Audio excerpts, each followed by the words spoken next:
Assalamualaikum warahmatullahi wabarakatuh.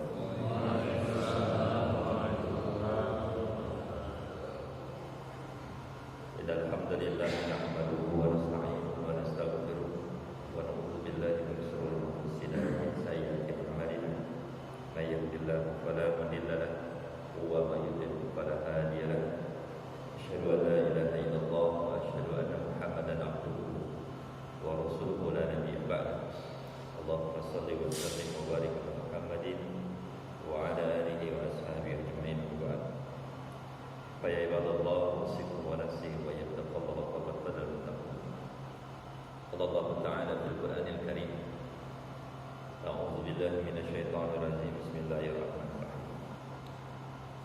Qul in kana aba'ukum wa abna'ukum wa ikhwanukum wa azwajukum wa ashiratukum wa amwalun taraktumuha wa tijaratun tahshawna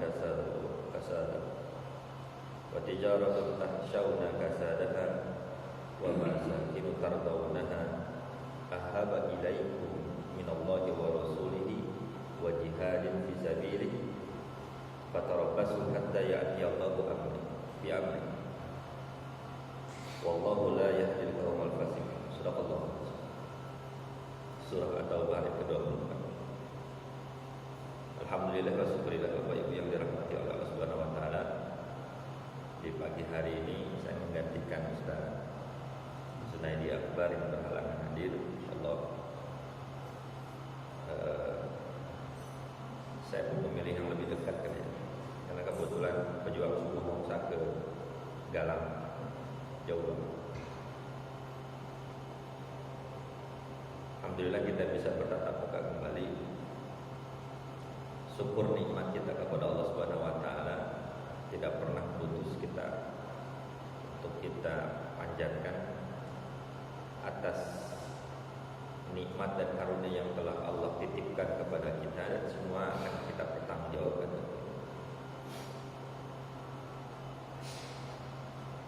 Salawat serta salam semoga Allah selalu curahkan kepada junjungan Nabi besar kita Nabi Muhammad sallallahu alaihi wasallam beserta keluarga, para sahabat dan para pengikutnya hingga akhir zaman. Bapak Ibu yang dimuliakan oleh Allah Subhanahu wa taala, mengawali kajian di pagi hari ini masih di bulan Rabiul Awal, di mana Rabiul Awal ini kita mengenal ada sebuah peristiwa, yaitu lahirnya seorang yang sangat mulia. Asbab dari nurnya, dari cahayanya saja Allah ciptakan langit dan bumi ini, yaitu Nabi Muhammad SAW. Rabiul Awal juga ada peristiwa besar, yaitu hijrahnya Rasulullah. Bukankah hijrahnya Rasulullah di Muharram bukan kesepakatan para sahabat saja yang menyatakan bahwasannya Muharram itu menjadi awal penanggalan Hijriah. Tetapi hijrahnya Rasul itu dimulai di bulan Safar. Kalau tanggal 21 Rasulullah melakukan safar, keluar dari rumah bersama sahabatnya Abu Bakar, sampai di Madinah persis di tanggal 12 Rabiul Awal. Lalu kematian Rasulullah juga di Rabiul Awal. Peristiwa Rabiul Awal ini mau tidak mau disangkut pautkan dengan Rasulullah. Di beberapa masjid majelis taklim mengadakan peringatan terkait dengan Maulid Nabi. Sah-sah saja. Apakah termasuk bid'ah? Tidak. Maulid bukan sebuah ritual ibadah, sehingga tidak disebutkan sebagai bid'ah.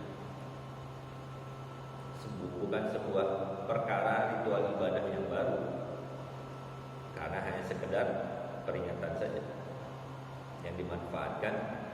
Bahkan di awal ketika perang salib saja, Salahuddin Al-Ayyubi mengangkat kisah kelahiran Nabi, Maulid ini menjadi satu penyemangat para kaum muslimin ketika itu, sehingga akhirnya Yerusalem bisa dikembalikan, direbut kembali di tangan kaum muslim yang dipimpin oleh Salahuddin al-Ayyubi. Futurnya iman kaum muslimin ketika itu dibangkitkan dengan kisah-kisah Nabi.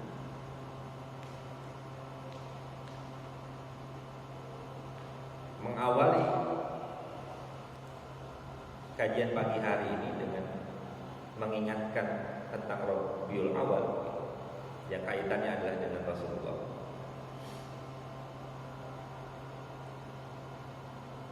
Saya ingin mengisahkan begini. Kita memiliki mihrab masjid, kita memiliki mimbar masjid, tetapi mimbar Rasulullah tidak seperti ini yang kita miliki di masjid. Bagi yang pernah umrah, ibadah haji, tentu pernah singgah melihat mimbar di Madinah atau di Masjid Nabawi atau di Masjidil Haram. Bentuknya seperti apa? Seperti tangga. Di awal mimbar Rasulullah itu cuma 3 undang saja. Bahkan di awal mimbar itu tidak ada. Biasanya ketika Rasulullah setelah hijrah itu, setelah hijrah Rasulullah membuat rumah, lalu mendirikan Masjid Allah, Masjid Nabawi, lalu Rasulullah membuat rumah di mihrabnya. Lalu sepakat para sahabat Rasulullah itu ada batang pohon kurma, sudah ditebas akarnya, kemudian ditebas dahannya. Dijadikanlah batang pohon kurma itu menjadi tempat sandaran Rasulullah, ditancapkan di situ. Batang pohon kurma ditancapkan dan dijadikan tempat sandarnya Rasulullah kalau Rasulullah khutbah, kalau Rasulullah ceramah atau pidato. Dan kita paham tidak setiap saat Rasulullah ceramah. Kalau ingin menyampaikan sesuatu Rasulullah berdiri. Dan salah satu yang dijadikan tempat bersandarnya kalau Rasulullah khutbah itu adalah batang pohon kurma. Satu waktu Rasulullah didatangi oleh seorang sahabiah, seorang sahabat di kalangan wanita mendatangi Rasulullah, kemudian mengatakan, "Ya Rasulullah, saya memiliki seorang anak yang kebetulan anak saya memiliki kemampuan membuat perkakas, baik itu lemari, bikin kursi, bikin meja." Kata Rasulullah, "Silakan." Dibuatkanlah mimbar Rasulullah. Selesai pada hari Jumat, paginya disimpan mimbar itu di mimbarnya Rasulullah. Lalu siangnya Rasulullah khutbah Jumat.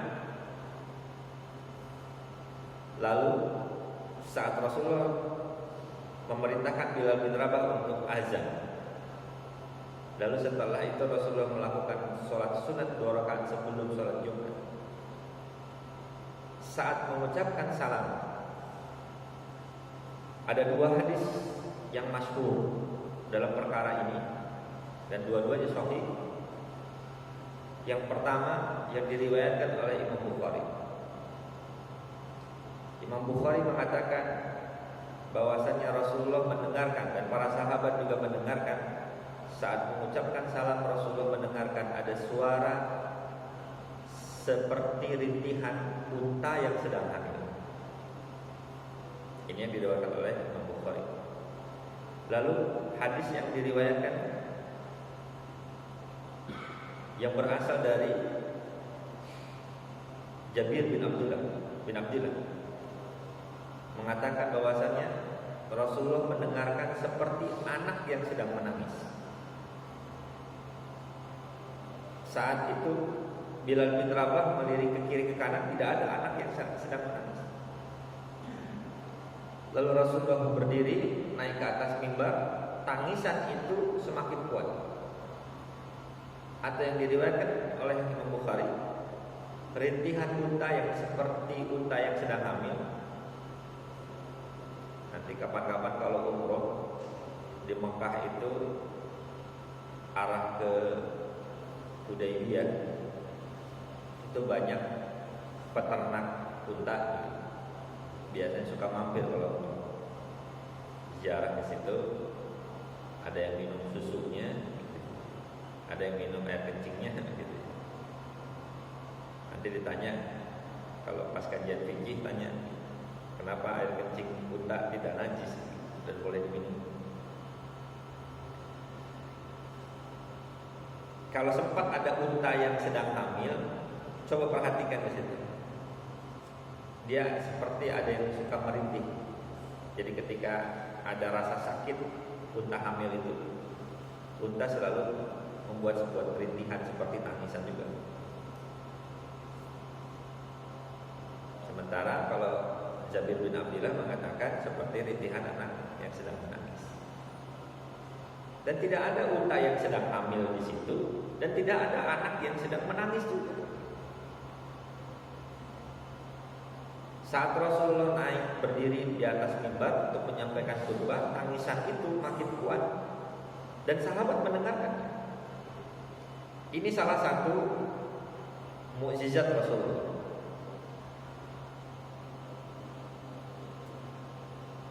Ketika Rasulullah dikisahkan, Rasulullah lewat di sebuah perkuburan setelah pulang dari sebuah peperangan bersama para sahabat. Lalu Rasulullah tidak sengaja melewati perkuburan yang ketika itu menjadi perang Uhud.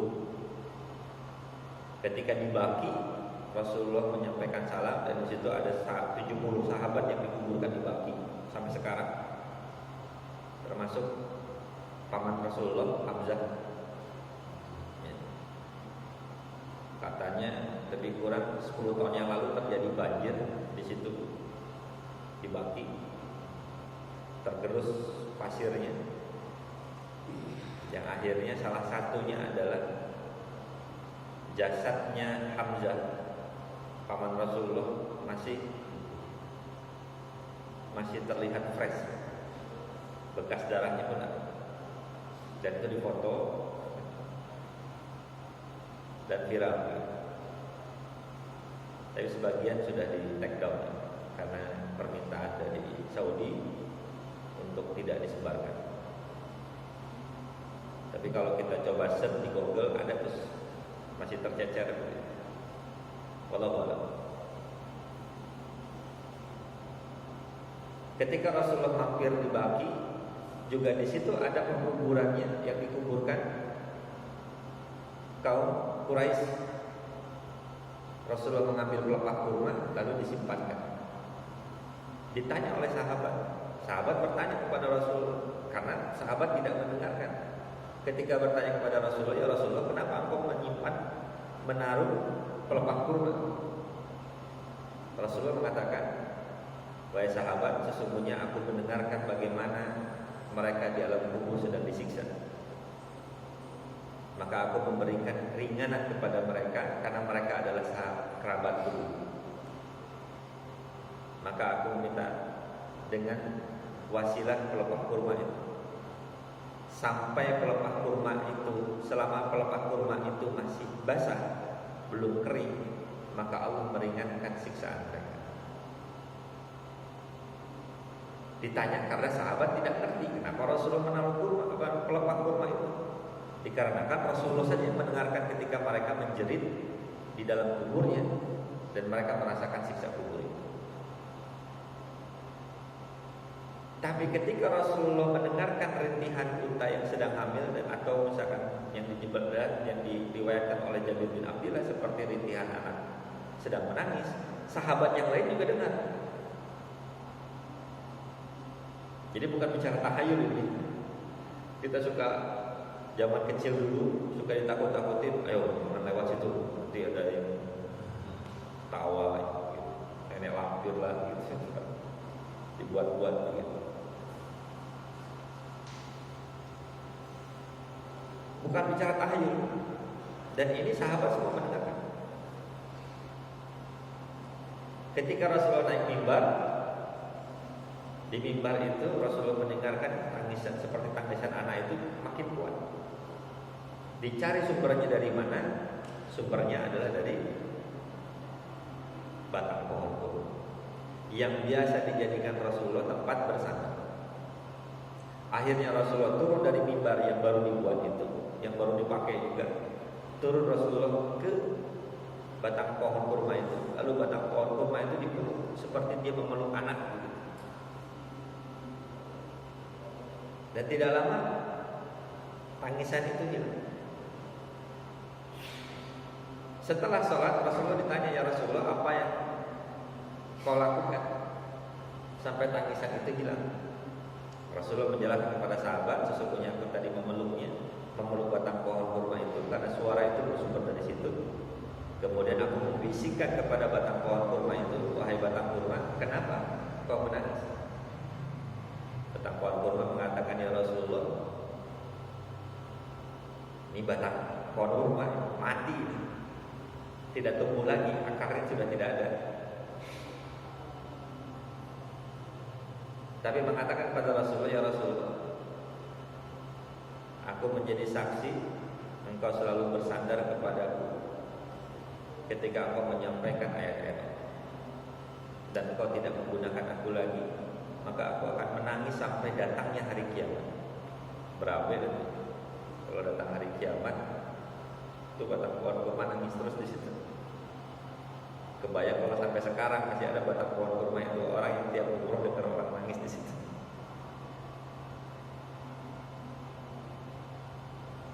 Maka kata Rasulullah, wahai batang pohon kurma, baik, aku akan mohon kepada Allah, mau tidak kau aku doakan, aku mohon kepada Allah untuk aku tumbuhkan kau nanti di surga bersamaku berdampingan. Batang pohon kurma tersebut langsung menjawab, mau ya Rasulullah. Baik, kalau kau ingin aku doakan supaya aku mohon kepada Allah untuk menghidupkanmu nanti di surga bersamaku berdampingan, maka berhentilah kamu menangis. Akhirnya berhenti. Batang pohon kurma mati, tapi menangis dikarenakan sudah tidak terpakai lagi oleh Rasulullah, seakan-akan berpisah dengan Rasulullah. Mereka menangis. Lalu bagaimana dengan kita sebagai umatnya? Tentunya kita lebih layak untuk menangis daripada batang pohon kurma tersebut.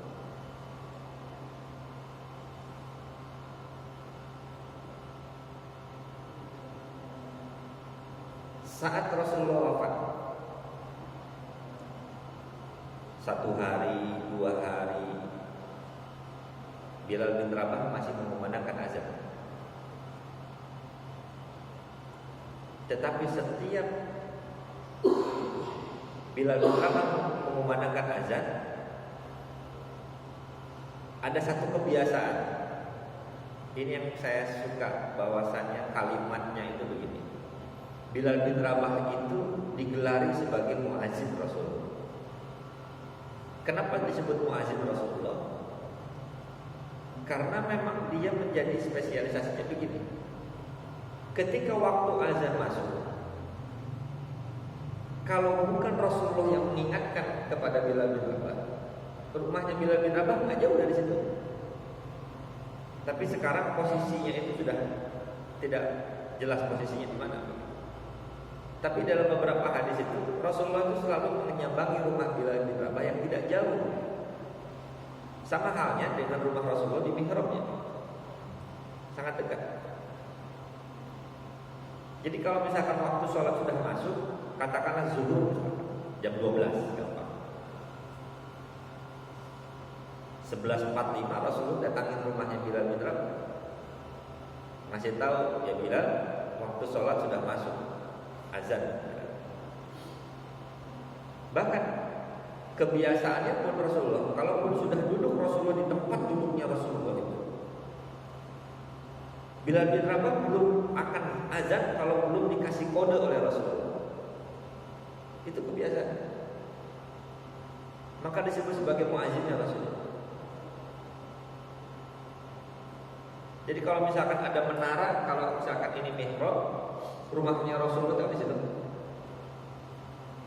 Sebelah kiri. Kalau dari saya sebelah kanan. Kalau dari antum sebelah kiri. Kemudian menara misalkan sebelah kanan. Rasulullah duduk di tempat duduknya Rasulullah dan tidak pernah berpindah di tempatnya. Selalu di situ. Sementara Bilal bin Rabah sebelum naik ke atas mimbar, ke atas menara, menaranya pun sama. Menara zaman dulu itu cuma bagaimana disebut menara itu kan tempat yang lebih tinggi. Itu disebut menara. Menara itu sama seperti tangga, seperti mimbarnya Rasulullah, cuma lebih tinggi. Sebelum Bilal azan, Bilal selalu melihat ke arah Rasulullah. Lihat ke arah Rasulullah yang dulu, misalkan di sini. Lalu setelah itu, kalau memang waktu azan sudah masuk, Rasulullah menengok Bilal untuk memberikan kode azan ya Bilal. Baru azan. Allahu Akbar, Allahu Akbar.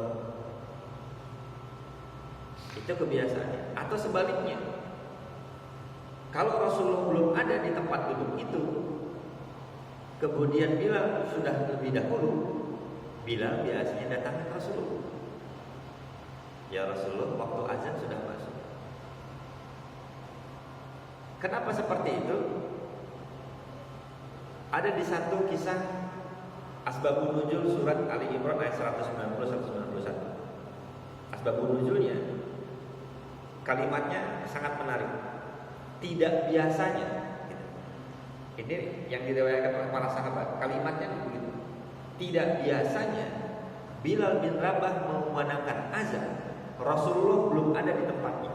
Bahkan sampai Bilal bin Rabah selesai azan, Rasulullah belum ada di tempatnya. Kalimatnya begitu. Artinya apa? Setiap Bilal bin Rabah azan, Rasulullah itu selalu ada di tempatnya. Gitu ya. Tapi ketika itu Bilal bin Rabah azan, Rasulullah belum ada. Sampai selesai pun Rasulullah belum nyampe. Sampai diperintahkan oleh Abu Bakar, ya Bilal, panggil Rasulullah lebih. Dia lihat, rupanya Rasulullah sedang sujud. Dalam keadaan Rasulullah sujud, Rasulullah nangis. Nah, itu kisah. Tidak lama kemudian Bilal bin Rabah masih tahu Abu Bakar, Rasulullah dalam kondisi sedang sholat, dalam keadaan sujud, tapi Rasulullah dalam keadaan menangis. Abu Bakar peka, kenapa Rasulullah nangis? Maka setelah itu tidak lama kemudian Rasulullah datang, kemudian sholat subuh berjamaah. Tidak lama kemudian setelah selesai Rasulullah ditanya, Rasulullah kenapa engkau menangis? Barulah menceritakan bahwasanya Rasulullah mendapatkan 2 ayat tentang surat Ali Imran ayat 190-191. Kenapa menangisnya? Lain waktu kita bahas. Masa saya sudah pernah membahas itu? Allah. Pernah belum? Belum. Saya bahas sedikit. Ulasan saja. Kenapa Rasulullah menangis dengan ayat ini? Atau nanti deh di lain waktu kita bahas tentang Asbabun Nuzul surat ini. Nah, kalimatnya gitu. Tidak biasanya Bilal bin Rabah azan, bahkan sampai selesainya azan Bilal bin Rabah, Rasulullah tidak ada di tempat. Maknanya Rasulullah selalu berada di tempatnya khusus dan dia selalu memerintahkan Bilal bin Rabah untuk azan. Maka disebutkan Bilal bin Rabah itu sebagai muazzinnya Rasulullah. Walaupun muazzin Rasulullah selain Bilal bin Rabah juga ada yang lain. Ada Abdullah bin Ummi Maktum. Tapi kesannya ketika Rasulullah setelah wafat, Bilal bin Rabah naik ke atas menara, selalunya diperhatikan ke arahnya Rasulullah. Rasulullah tidak. Apa tidak membuat sakit dalam hati Bilal bin Rabah? Sebagaimana kalau kita ditinggalkan orang yang tercinta, baik itu istri kita atau sebaliknya ditinggalkan suami atau ditinggalkan orang tua, kadang kita masih kebayang begitu. Ya Allah, almarhum itu biasanya duduk di sini. Terbayang beberapa hari, ya kan? Kebiasaan kita kalau tinggal oleh orang-orang tercinta. Bilal bin Rabah juga begitu. Dilihatnya Rasulullah sudah wafat, tetapi di tempatnya itu masih ada seperti terlihat ada Rasulullah. Tapi tahu kalau Rasulullah sudah meninggal. Maka ketika azan itu dalam 2-3 hari itu, Bilal bin Rabah itu kalau azan di kalimat asyhadu anna Muhammadar Rasulullah, Bilal selalu nangis. Tapi azan selesai. Azan Bilal bin Rabah selesai. Tapi setiap di kalimat asyhadu anna Muhammadar Rasulullah menangis.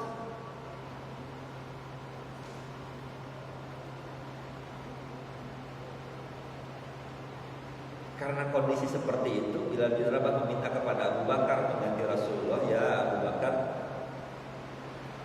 izinkan aku tidak menjadi muazin. Cukup saya menjadi muazin ya Rasulullah. Antum bisa membayangkan tidak kedekatan antara Bilal bin Rabah dengan Rasulullah?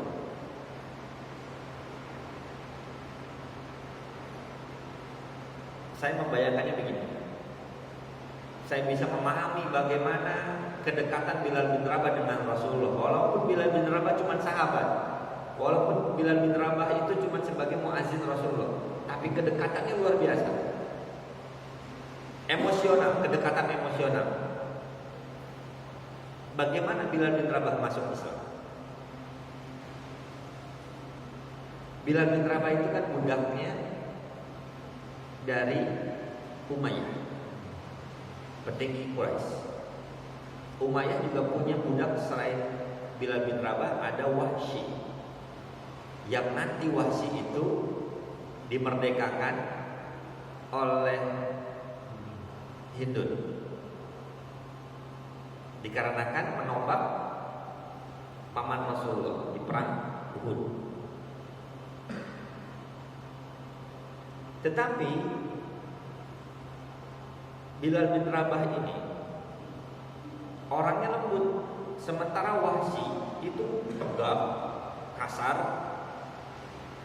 dan dia dikhususkan kerja-kerja untuk yang kerja kasar saja. Tapi kalau Bilal bin Rabah orangnya lembut. Jadi kalau ada tamu ke rumahnya Umayyah yang memberikan sajian, minuman, hidangan, makanan itu, ya Bilal bin Rabah. Saat muncul isu bahwasanya ini ada agama baru yang dibawa oleh Muhammad yang namanya Islam, dibahas oleh orang-orang Quraisy, selain dibahasnya di rumah Nadwah atau Darul Nadwah yang dibangun oleh kakek buyutnya Rasulullah. Darul Nadwah itu tempat aula berkumpulnya para petinggi Quraisy untuk bermusyawarah.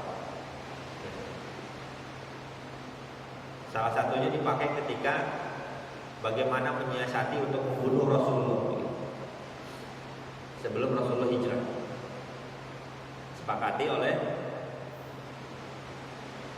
usulnya Abu Jahal untuk mengumpulkan seluruh pemuda dari semua kabilah lalu dipersenjatai. Itu di Darul Nadwah. Tetapi para petinggi Quraisy itu tidak hanya dibahas di situ. Mereka lebih suka di rumahnya Abu Jahal, di rumahnya Abu Sufyan, di rumahnya Sahal bin Suhail, atau di rumahnya Abu Lahab begitu. Karena ramai begitu isu ini, yang akhirnya juga sering membahas tentang Islam dan Muhammad itu di rumahnya Umayyah. Sementara Bilal bin Rabah selalu mendengarkan petinggi Quraisy ngomongin masalah Islam, ngomongin masalah Muhammad, Islam, Muhammad, Islam, Muhammad, Islam, Muhammad. Sementara dia gak kenal dengan Muhammad. Suatu waktu menggantikan Wahsy yang sedang sakit untuk menggembalakan ternak-ternaknya Umayyah. Gak sengaja ketemu Abu Bakar. Saat itulah dia tahu bahwasannya terdengar rumor di kalangan budak-budak itu, para sahabat yang dekat dengan Rasulullah. Bahkan Rasulullah mengajarkan bagaimana budak-budaknya yang dimiliki oleh Rasulullah dan Khadijah itu dimerdekakan dan digaji, jadi dipekerjakan. Tidak seperti budak, walaupun dipekerjakan tidak mendapatkan gaji, tidak mendapatkan upah. Tapi ketika itu setelah Islam ada, Rasulullah memberikan contoh kepada para sahabat, termasuk Abu Bakar.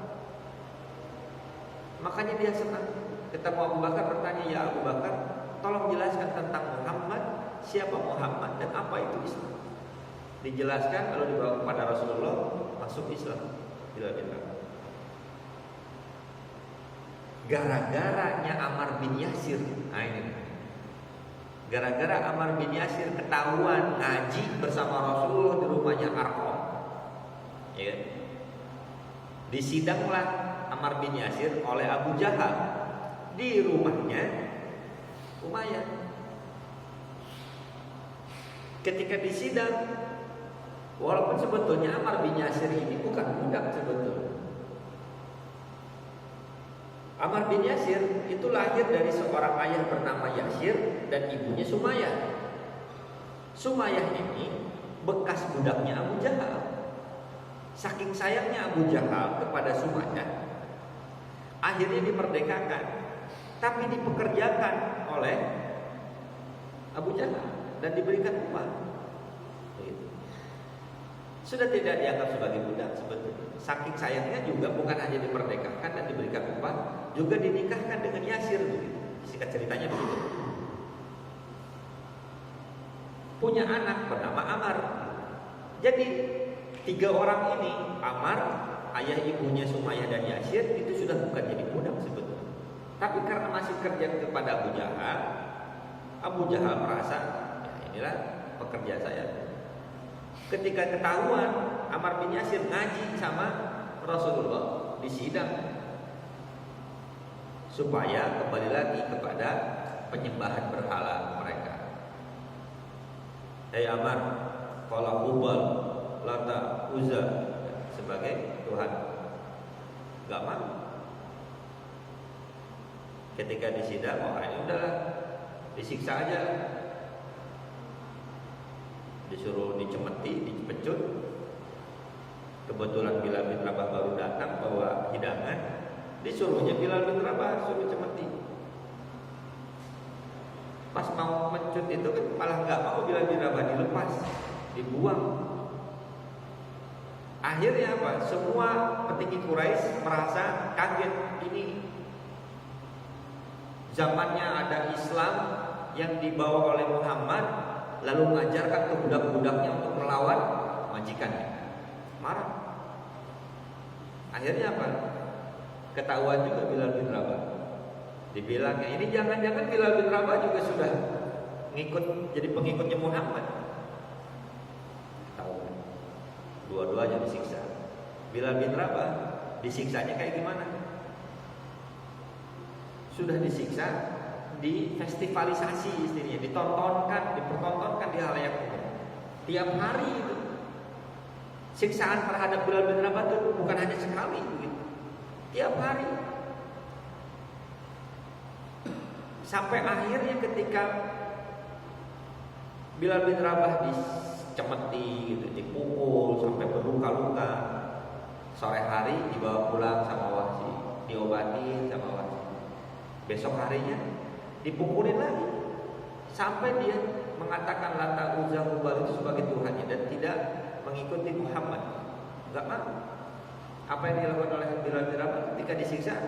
Kalimatnya la ilaha illallah, ahadun ahad, ahadun ahad, ahadun ahad. sampai digencet dengan batu yang besar itu, barulah Allah memerintahkan Abu Bakar memerintahkan kepada Zaid untuk bisa memerdekakan atau membeli Bilal bin Rabah dari tangan Umayyah. Ini yang di kalimat surat Al-Fusilat ayat ke-30. Qalu rabbunallah sumastaqamu tatanazzalu alaihim malaikah. Barang siapa yang mengucapkan Rabbnya Allah, qalu rabbunallah sumastaqamu, kemudian dia istiqomah, teguh pendiriannya, tatanazzalu alaihim malaikah, lalu turun kepada mereka, kepada orang yang istiqomah mengatakan Rabbnya Allah. Ala takhafu, janganlah kalian takut, wala tahzanu, janganlah kalian bersedih.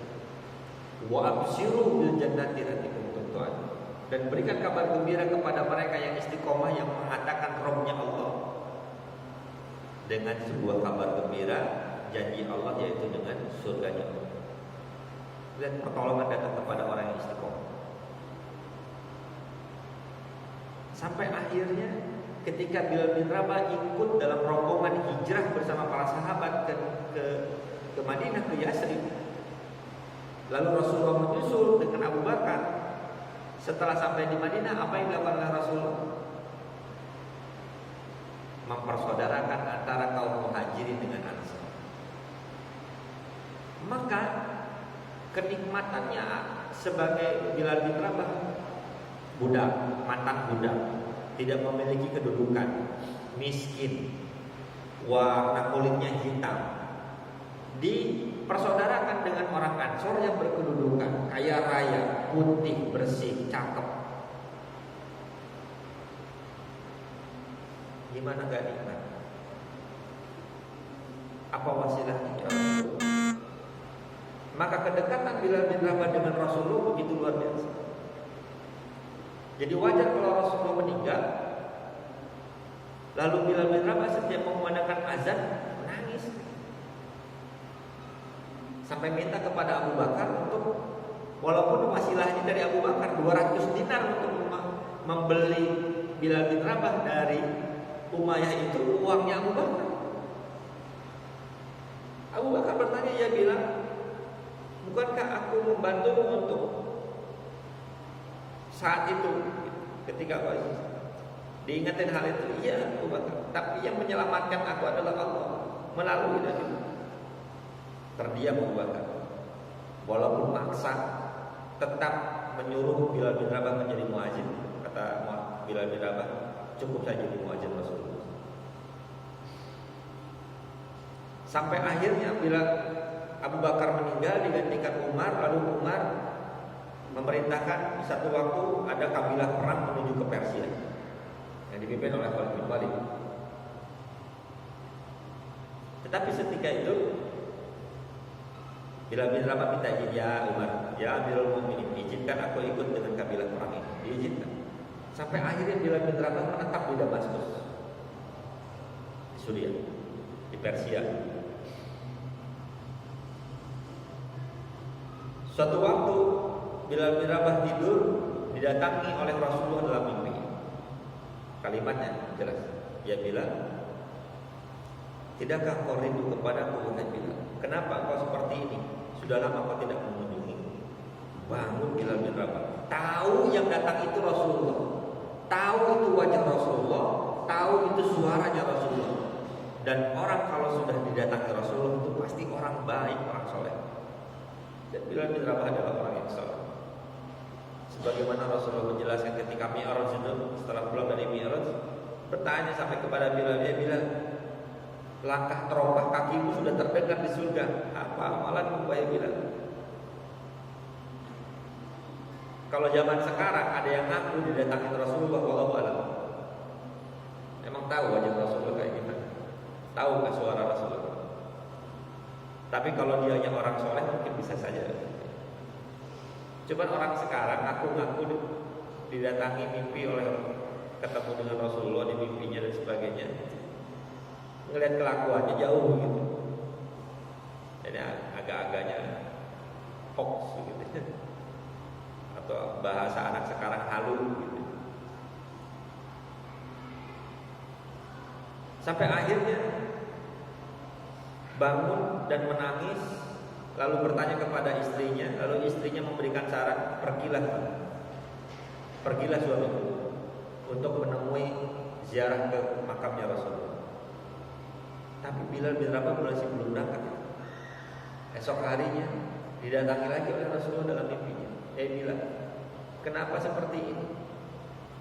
Sudah lama kau tidak mengunjungi, tidak rindukan kau kepadaku? Bangun tanpa basa-basi menyiapkan perlengkapan, lalu memerintahkan istrinya untuk menyiapkan bekal. Berangkat Bilal bin Rabah sendiri dari Damaskus menuju Madinah. Di setiap perjalanan yang pernah bersama dengan Rasulullah, tahu Bilal bin Rabah ini dulu pernah bersama Rasulullah di jalan ini. Nangis di sepanjang jalan dari Damaskus menuju ke Madinah. Bilal bin Rabah tak berhenti nangis sampai masuk gerbangnya Madinah. Seperti bagaimana kita masuk ke rumahan kita ini, ada gerbang di depan. Yang dilihat itu bukan gerbang itu, tapi dilihat adalah bagaimana kenangan dia bersama Rasulullah di setiap tempat yang ada di situ. Masuk ke Masjid Nabawi, langsung berziarah, minta izin masuk ke rumahnya Aisyah untuk ziarah di depan Rasulullah. Karena Rasulullah dikuburkan di rumahnya, sementara di rumah itu masih ada Aisyah. Minta izin kepada Aisyah. Aisyah tidak lagi tinggal di rumah itu setelah Umar bin Khattab wafat dan dikuburkan di sana. Kenapa? Karena Rasulullah suaminya, lalu waktu Abu Bakar meninggal juga sepakat oleh para sahabat dikuburkan di sebelah Rasulullah. Sementara Abu Bakar adalah ayahnya Aisyah. Jadi kalau Aisyah misalkan tinggal satu rumah dengan Rasulullah dan ayahnya, masih sebagai mahramnya. Tapi ketika Umar bin Khattab wafat dan dikuburkan di situ, malu Aisyah, takut kalau terlihat auratnya oleh Umar bin Khattab. Walaupun Umar bin Khattab sudah meninggal, tapi ini adab. Minta izin kepada Aisyah untuk ziarah di depan Rasulullah, lalu menangis di depan Rasulullah. Tidak lama kemudian waktu sholat masuk, datang Umar tahu ada Bilal bin Rabah, lalu ditemuinya Bilal. Wahai Bilal, aku begitu senang kau datang ke sini. Sudah lama, ini sahabat yang lama tidak berjumpa.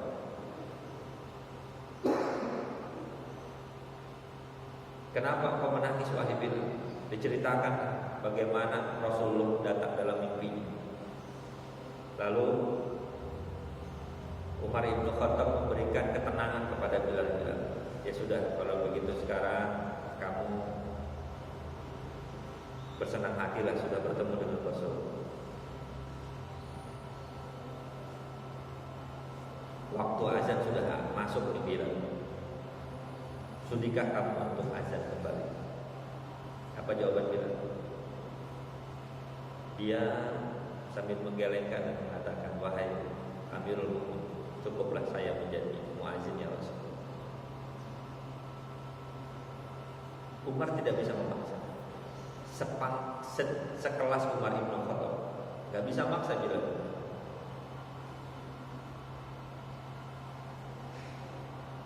Datang dua anak dengan panggilan yang begitu dahsyat, yang membuat Bilal bin Rabah menangis. Dua anak, cukup. Paman, apa kabar? Senang rasa lihat paman di sini. Dilihatnya siapa? Hasan dan Husain, cucu dari Rasulullah. Bilal bin Rabah, kalau hampir semua sepakat para sahabat itu, kalau lihat Hasan, lihat kakinya, postur kakinya itu melihat seperti kakinya Rasulullah. Melihat wajah Husain itu seperti wajahnya Rasulullah. Maka ketika dua anak ini datang, lalu dipeluknya oleh Bilal bin Rabah, nangis lagi, padahal sudah tenang ketika berjumpa dengan Umar bin Khattab. Nangis lagi. Sampailah juga sama apa yang disampaikan oleh Husain kepada Bilal bin Rabah, wahai paman, waktu sholat sudah masuk, sudikah paman untuk azan kembali? Diam, gak berani, hanya nangis. Umar Ibn Khattab mengatakan apa? Ya Bilal, engkau boleh menolak permintaan walaupun aku adalah seorang amir, tetapi apakah engkau masih mau menolak permintaan cucu dari Rasulullah? Nangis, gak kuat. Berangkat ke menara, azan, Allahu Akbar, Allahu Akbar. Terdiam semua. Orang Madinah kaget. Jangan-jangan ini suaranya Bilal. Terdiam semua, satu kota Madinah diam. Allahu Akbar, Allahu Akbar. Orang Madinah semua sepakat. Jangan-jangan suara Bilal muncul kembali, jangan-jangan Rasulullah hidup kembali. Semua orang Madinah berpikiran seperti itu. Itu dalam beberapa hadis semua katakan. Di kalimat asyhadu anna Muhammadar Rasulullah berarti enggak kuat. Dan itu menjadi azan yang tidak pernah selesai. Segitunya sahabat kecintaan kepada Nabi. Lalu bagaimana? Saat sakaratul maut, Rasulullah sakit demam. Selama hidupnya Rasulullah cuma sekali demam, saat mau wafat itu. Didatangi, dijenguk oleh malaikat Jibril. Lalu tidak lama kemudian terdengar suara pintu diketuk, tok tok tok tok. Assalamualaikum. Dibukakan oleh Fatimah. Lalu Fatimah paham betul ini orang yang tidak dikenal oleh Fatimah. Lalu ditanya, wahai Tuhan, ada keperluan apa? Dibilang, ya Fatimah, saya ingin bertemu dengan ayah. Fatimah menjawab, wahai Tuhan, ayahku sedang sakit, Rasulullah sedang sakit, kembalilah ke lain waktu. Apa jawaban orang ini? Tidak ya Fatimah, saya harus menemui Rasulullah, saya harus menemui ayahmu sekarang. Ngotot. Fatimah kesal, ini orang dikasih tahu gak ya?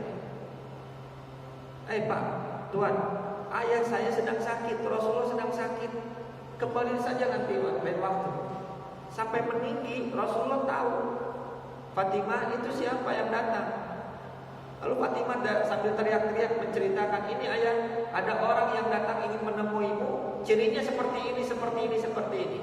Lalu Jibril membisikkan kepada Rasulullah, ya Rasulullah, itu adalah malaikat Israel, malaikat pencabut nyawa. Ya Fatimah, suruh masuk. Fatimah belum datang di depan Rasulullah. Assalamualaikum ya Rasulullah, aku mendapatkan perintah dari Allah. Ada dua pertanyaan untukmu ya Rasul. Al-baqah hayya fid dunya, apakah kau masih ingin hidup di dunia ya Rasulullah? Au arafikul adla, atau kau sudah siap untuk aku cabut nyawamu dan hidup bersama Allah yang Maha Tinggi? Apa jawaban Rasulullah? Dirafiqul a'la, aku ingin hidup bersama Allah yang Maha Tinggi. Tapi bagaimana dengan umatku ya Israel? Israel gak ngerti dengan masalah umat. Tugasnya Israel mencabut nyawa.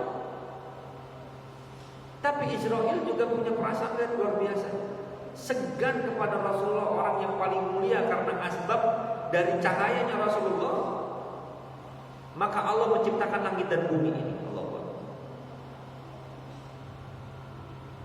Sampai bertanya, ya Jibril, bagaimana ini? Aku diperintahkan, sementara Rasulullah sudah siap untuk dicabut nyawanya. Tapi pertanyaannya, bagaimana dengan umatku ya Israel? Israel mengadu kepada Jibril, Jibril gimana nih? Kata Jibril, ente turun, mundur dulu. Lalu Jibril mengatakan kepada Rasulullah, ya Rasulullah, saat ini pintu-pintu surga sudah terbuka lebar, Lalu bidadari-bidadari semuanya sudah berhias ya Rasulullah. Sungai-sungai yang mengalir di setiap surga bergemericik riuh, siap menyambut ruhmu ya Rasulullah. Tidakkah kau senang hati? Seluruhnya sudah menyambut, siap menyambut ruhmu ya Rasulullah. Kata Rasul, aku gembira apa yang kau sampaikan ya Jibril. Tapi bagaimana dengan umatku ya Rasulullah? Di ujung hidupnya yang dipikirkan umatnya. Bagaimana sepeninggalku nanti wahai Jibril? Bagaimana umatku sepeninggalku nanti? Jibril juga gak sanggup ngomong. Sampai dipanggil oleh Allah, lalu diperintahkan oleh Jibril, katakan kepada Rasulullah, ya Rasulullah, barusan Allah memerintahkan menyampaikan salam kepadamu. Lalu Allah menyampaikan kalimat bahwasannya, nih kalimat, sehingga Rasulullah tenang untuk mencabut nyawanya. Ya Rasulullah, Allah mengatakan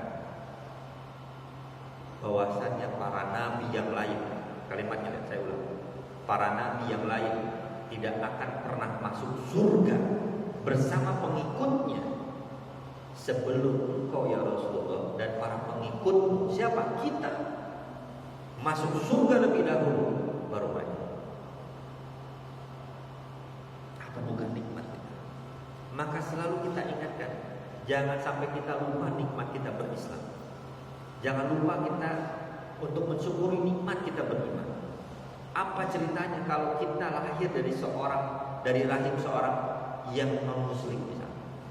Boleh jadi kita masih non-muslim. Inilah kenikmatan kita sebagai seorang muslim. Sebagai umat Nabi, kita membayangkan di hadis yang lain bagaimana di padang mahsyar Rasulullah di paling depan memimpin umat, lalu kita di belakang Rasulullah, lalu setelah itu di belakang kita baru para nabi dan para pengikutnya mereka. Bisa membayangkan seperti itu. Lalu apakah kita masih tidak mencintai Rasulullah? Masihkah kita tidak rindu kepada Rasulullah? Masihkah kita tidak mau membela Rasulullah ketika Rasulullah dihina oleh orang?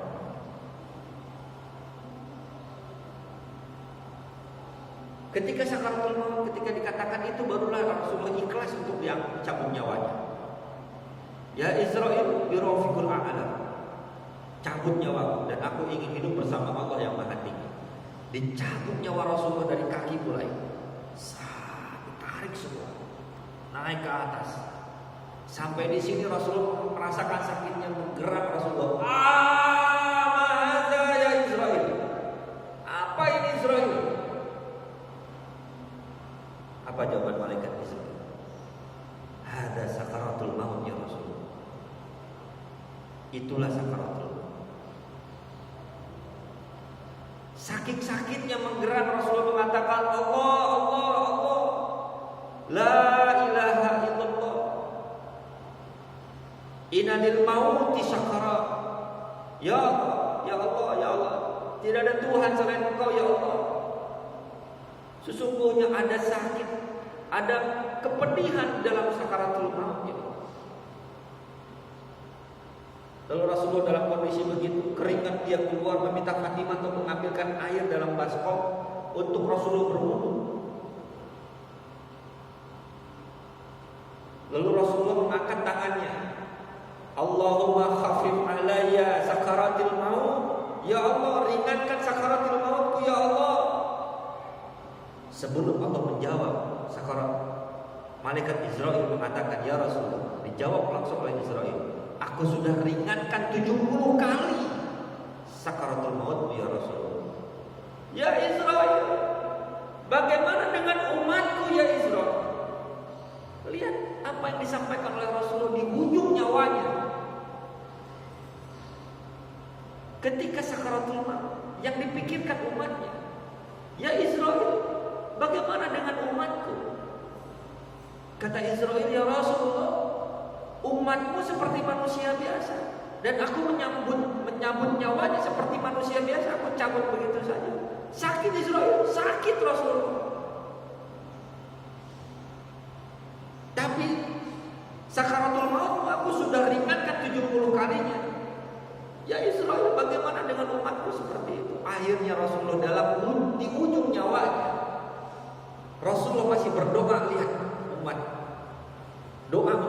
Ya Allah, Allahumma khafif ala ummati sakarat. Ya Allah, mudah ringankan sakaratul maut untuk umat. Allah. Masih kita tidak mau mencintai Rasulullah. Masih kita tidak mau membela Rasulullah ketika Rasulullah ini.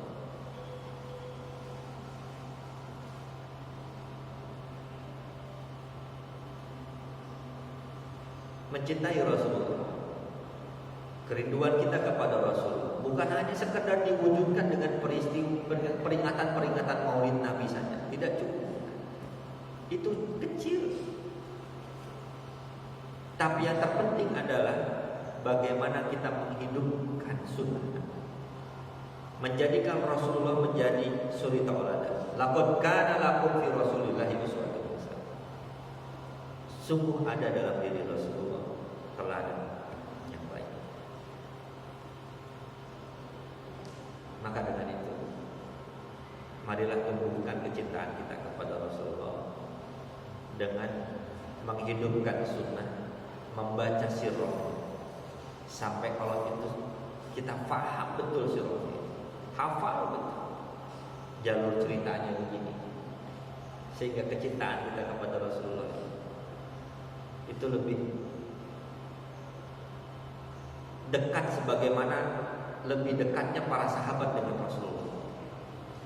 Ingat bagaimana Rasulullah dalam termenungnya Rasulullah, aku rindu dengan umat akhir zaman.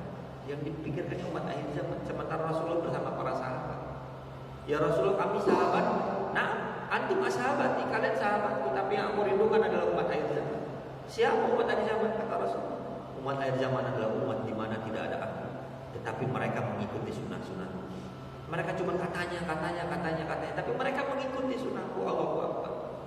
Kita nggak akan sanggup mengalahkan amalnya para sahabat. Hebat sahabat, sedekahnya, sholatnya, ibadahnya kita. Tapi kita bisa mengalahkan amal sahabat. Karena Rasulullah barang siapa ya? Aku rindu dengan umat akhir zaman. Umat akhir zaman siapa Rasulullah? Umat yang akan menemaniku di surga. Siapa mereka ya Rasulullah? Yaitu mereka yang umat di mana tidak ada aku, tetapi mereka mengikuti sunnah. Pertanyaannya, apakah kita sudah mengikuti sunnah Nabi? Mari kita bertanya kepada diri kita. Kalau belum, masih banyak yang nggak tahu, ngaji lagi. Insya Allah. Ini saja yang bisa disampaikan. Mohon maaf lebih dan kurangnya. Kita tutup dengan kafaratul majelis, doa kali ya. Baik, kita doa dulu. Astagfirullahaladzim, astagfirullahaladzim, astagfirullahaladzim. Fi barakatil Al-Fatihah. Alhamdulillah minasyaitonir rajim. Bismillahirrahmanirrahim. Alhamdulillahirabbil alamin arrahmanir rahim. Iyyaka na'budu wa iyyaka nasta'in. Ihdinas siratal mustaqim. Shiratal ladzina an'amta 'alaihim ghairil maghdubi 'alaihim waladdallin. Alhamdulillahirabbil alamin hamdan syakirin hamdan na'imin hamdan wafi ni'amahu wa yukafi mazidah. Ya Rabbana lakal hamdu kama yanbaghi li jalali wajhika karim wa sultanik. Allahumma ighfir lana wa li walidayna warhamhuma kama rabbayana shaghira wa li jami'il muslimina wal muslimat wal mu'minina wal mu'minat al ahya'i wal amwat. Allahumma rabbana hab lana min azwajina wa dhurriyyatina qurrata a'yunin waj'alna lil muttaqina imama. Allahumma ij'alna muqimas shalah wa dhurriyyatina rabbana taqabbal minna. Rabbana zalamna anfusana wa illam taghfir lana wa tarhamna lanakunanna minal khasirin. Rabbana la tuzigh qulubana ba'da idh hadaytana wa hab lana min ladunka rahmah innaka antal wahhab. Rabbana la tu'akhidhna in nasina aw akhtana. Rabbana wa la tahmil 'alaina isran kama hamaltahu 'ala alladziina min qablina. Rabbana wa la tuhammilna ma la taqata lana bihi wa'fu 'anna waghfir lana warhamna anta maulana fansurna 'alal qawmil kafirin fansurna 'alal qawmil munafiqin fansurna 'alal qawmil zalimin. Rabbana atina min ladunka rahmah wa hayyi' lana min amrina rasada. Rabbana atina fid dunya hasanah wa fil akhirati hasanah wa qina adzabannar. Subhana rabbika rabbil izzati amma yasifun wa salamun alal mursalin walhamdulillahi rabbil alamin. Saya tutup dengan wabillahi taufiq wal hidayah. Assalamualaikum.